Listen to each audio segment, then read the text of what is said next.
Good morning. Good morning. It is 2:55 a.m. I'm on my way to the gym right now.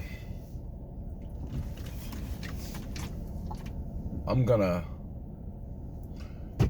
say something that's gonna probably come across as a little bit weird, a little bit odd. And that thing that I'm gonna say is and I don't know the right words to put this in without it sounding extremely insane. But I think you should laugh at your problems.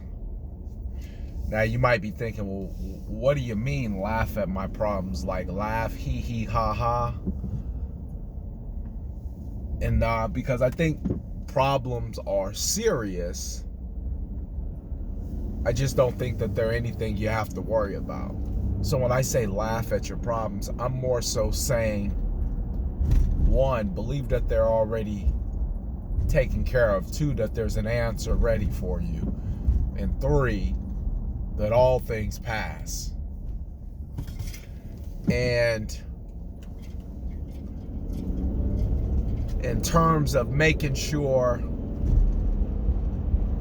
that you're doing the right thing and you're moving in the right direction,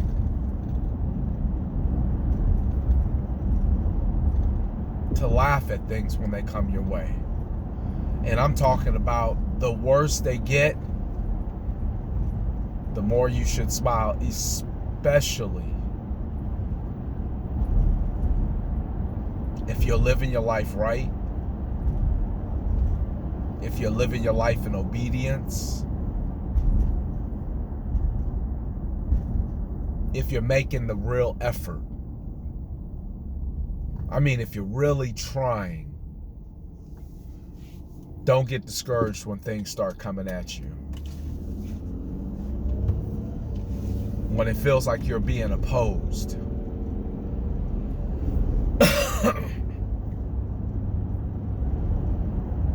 Rejoice. Because every single battle that you win builds you into a stronger warrior for whatever cause it is that you're riding into. But every time a battle comes at you and you grow weak and you start complaining and you start doubting whether or not there's a real calling on your life, if what you were really pursuing is really meant for you, every time you grow weak in the face of a challenge, your armor that at one point was bulletproof starts to have chinks in it. It starts to have vulnerable weak spots where doubt starts to creep in, where insecurity starts to live at, where fear starts to run rampant.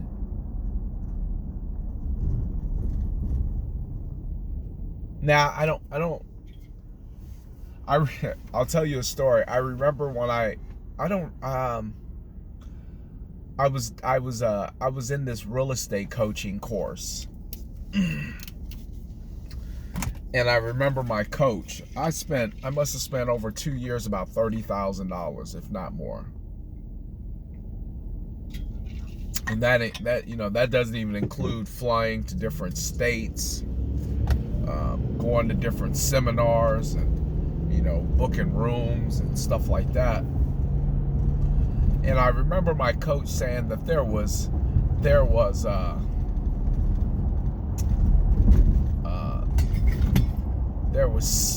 I think the terminology used is there's beauty in chaos.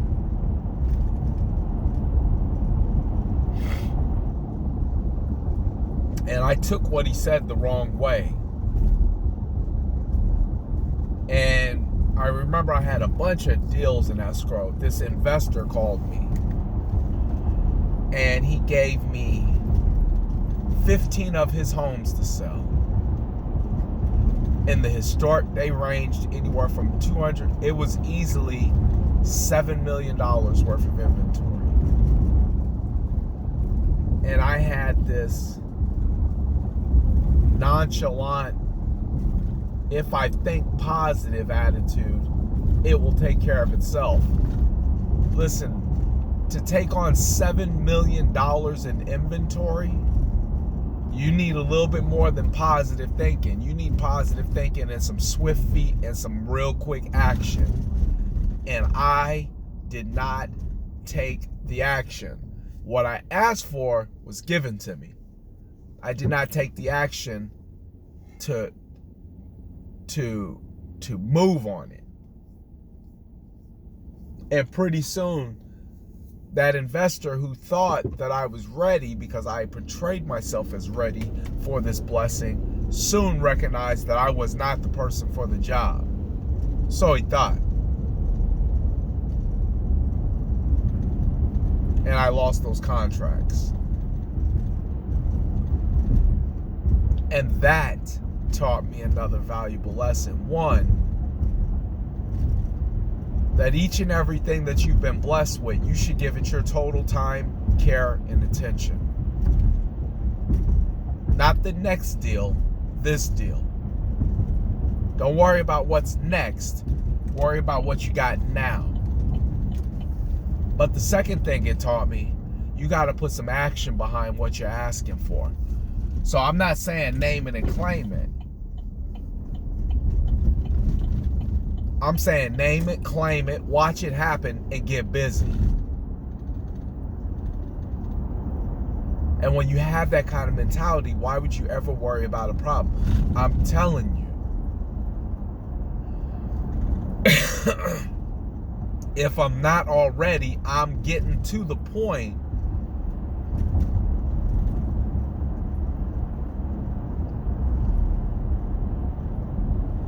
where every time a problem or something rears its head, it's not going to mean too much to me.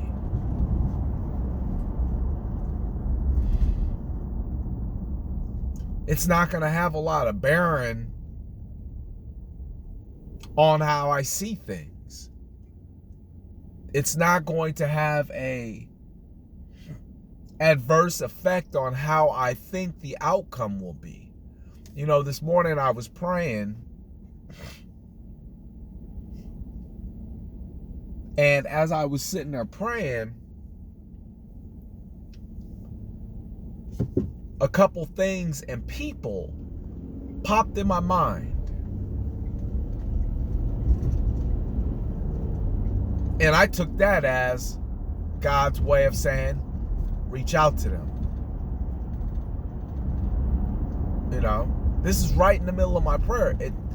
Two individuals popped into my mind. Two individuals that I've had successful dealings with that out of nowhere, we just stopped working together. And I have, you know, I'll be honest, I have ways about me. I'm very grateful for anything that comes my way. But I'm still very much an individual who moves about very quietly. And some people might take that as arrogance. You know, I'm part shy and I'm part confident. That comes across as probably an arrogant individual.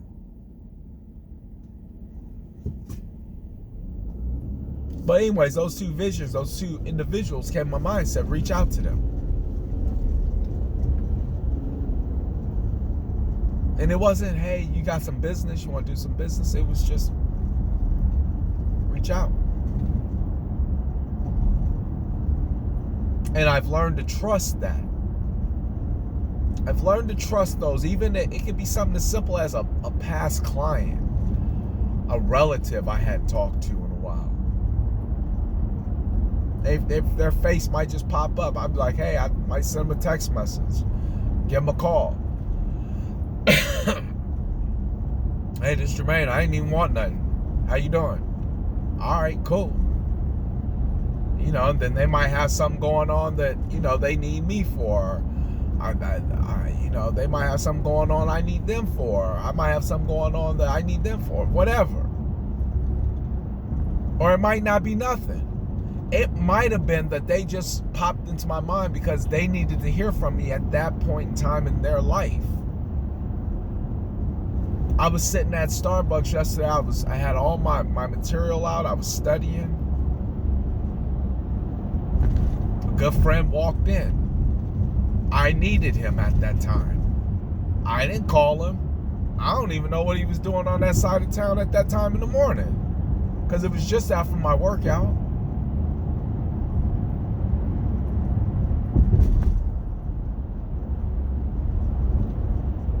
God-inspired thought, God-inspired inspiration, Spirit-filled inspiration is correct direction.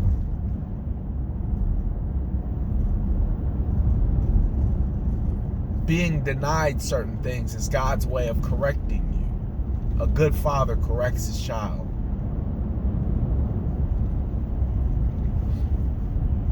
And doors shut doesn't mean that you were denied, it just means that maybe you weren't thinking big enough.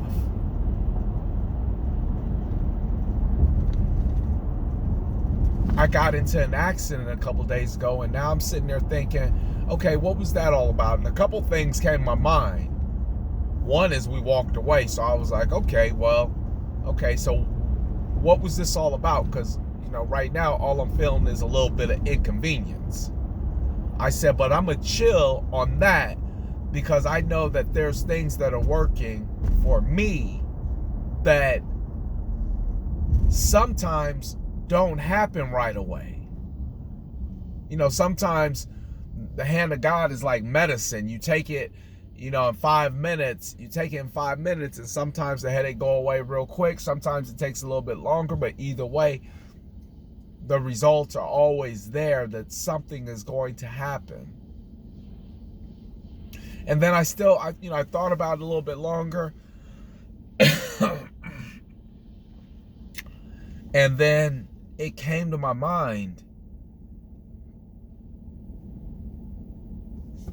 you know, you would have rolled that car until the wheels fell off. Because, you know, I don't see a whole lot of value in vehicles. Vehicles depreciate. I don't see them as valuable assets. I see them as depreciating assets, but I also see them as necessary tools to get you to and from.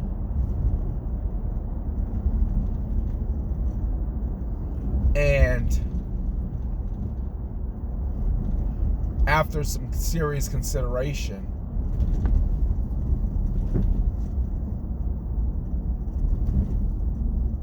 you know, thought that came to me is, you're supposed to have better than this. You're supposed to have more than this. You're not supposed to just have and be okay with just this.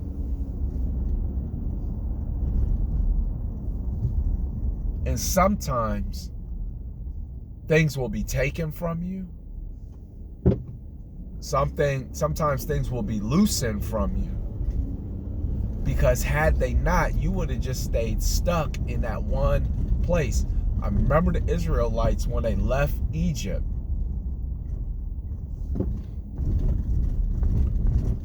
And God was providing manna. And these fools was out here trying to stock up the manna. Like, man, let's grab bagfuls of it so that we can live here comfortably. Because they thought that that was where they were supposed to be. They were like, we got out of Egypt. All right, we good. We here. It ain't nothing but desert, but hey, at least we're here.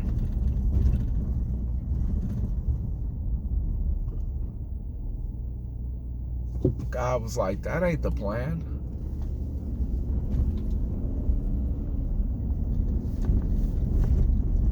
And no sooner than they were trying to stock up all that manna, the next day when they woke up, it was all turned to dust.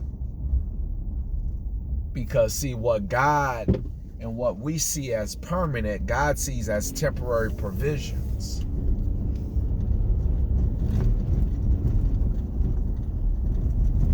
And he'll let those things turn back into dust that he didn't mean for us to keep for a lifetime, but just to borrow for the moment. And that car was one of those things. Yeah, I don't care about, but do I have a favorite car? Absolutely. Absolutely. And would love to get in it, and would be thankful to be in it, and would be blessed to have it. Absolutely. So why ain't I working for the things that I really deserve versus just the things that make me comfortable? Because that's what we do.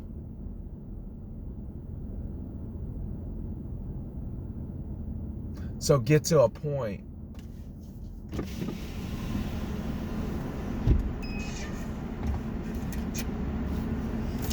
where you start becoming thankful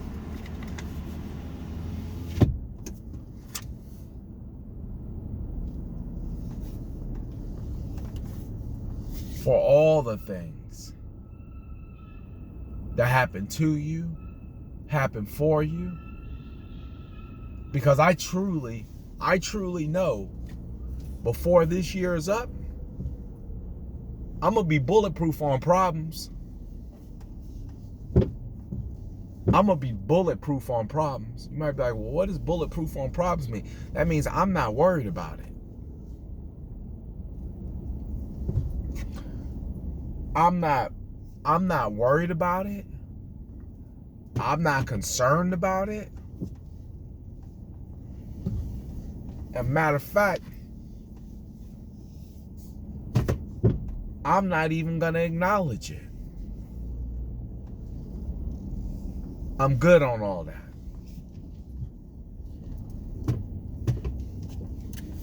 And I start thinking about things. I start thinking about, well, what if something happens to my wife? Or what if something happens to my kids? Or what if something happens to my parents? Or what if something happened? I thought, my biggest loss was in my grandmother. And I like to think I handled that pretty well, because I really felt like a lot of it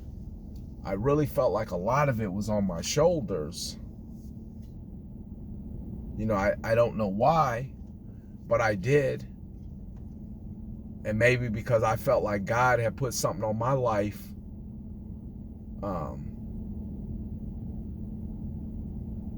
that everybody else maybe didn't see or didn't understand or didn't have a real good concept of. But at the end of the day, what if something does happen?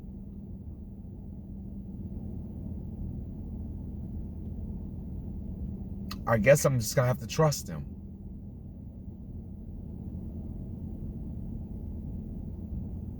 As the word says that all things work together for those who believe in Christ Jesus.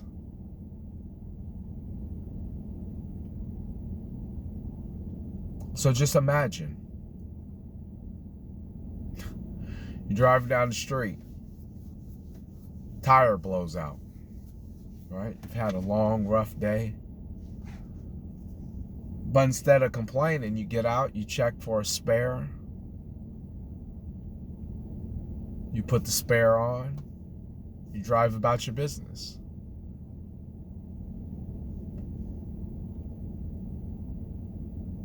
But then let's say your tire blows out. You had a bad day. You had a rough day. You go to the trunk. Pull the spare out. Put the spare on. Drop the car back down and find out the spare's flat. Or what about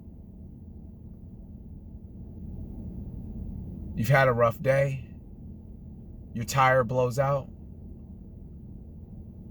You go to the trunk. You recognize you don't have a spare and you don't have a tire jack.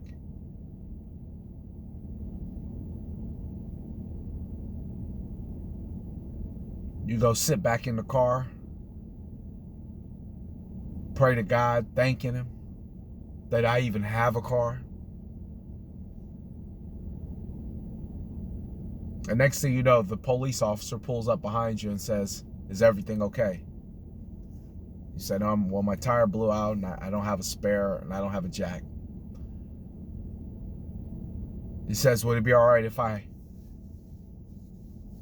called somebody down here to bring us another tire and get it fixed for you?"